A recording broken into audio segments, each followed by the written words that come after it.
Okay, hey, welcome back. Here we go again. So it's part two of my journal, or day two and part two. Yeah, let's keep it at parts. We won't do days. Of part two of my journal. And this one is once you've decided that, okay, you want to go ahead and jump into this space, make sure you have the money. I'm sorry, guys. You cannot get into this business with meager funds. You just can't. It takes a good amount of money to get launched, seed money, to get launched into this business. And you can bring on investors, but make sure you don't shortchange yourselves when it comes to investors. Okay, each investor should start out at least about 50 grand. And if they're really serious about wanting to join you on the journey, your investors, should be a minimum of 50 grand as far as seed money, and that's per investor. So if you can be fortunate enough to get you 10, 15 investors at 50 grand, you're off to a great start. Okay, so just beware of that.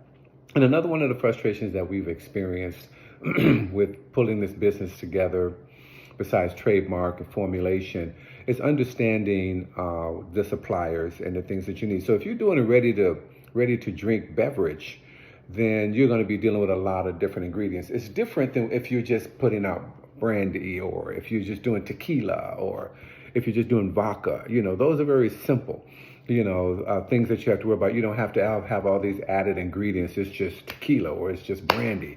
So it's easier to find a manufacturer that manufactures brandy. And a lot of times they do bottling as well. So please be careful there. But when you're doing ready to drink beverages, you're dealing with a lot of different other ingredients, whatever your flavors are, whatever your sweeteners is going to be. And there's always a combination of flavors on top of whatever your liqueur is going to be. If it's going to be brandy, if it's going to be vodka based, gin based, whatever it's going to be, those additives.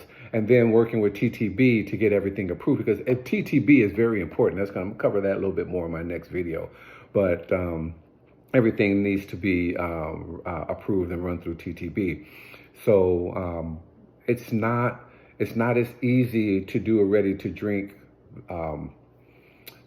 beverage than it would be to just do a straight tequila or vodka, or gin, or scotch, or whatever the case may be. So I highly recommend that you really think about the product that you want to put out, especially if it's a ready to drink beverage. And then you have to start looking at the suppliers and where they're located, what they accommodate you for, shipping costs, and all kinds of things that you have to deal with, because it's not an easy industry to be with. People are very unresponsive. So again, this is coming up on 3 minutes.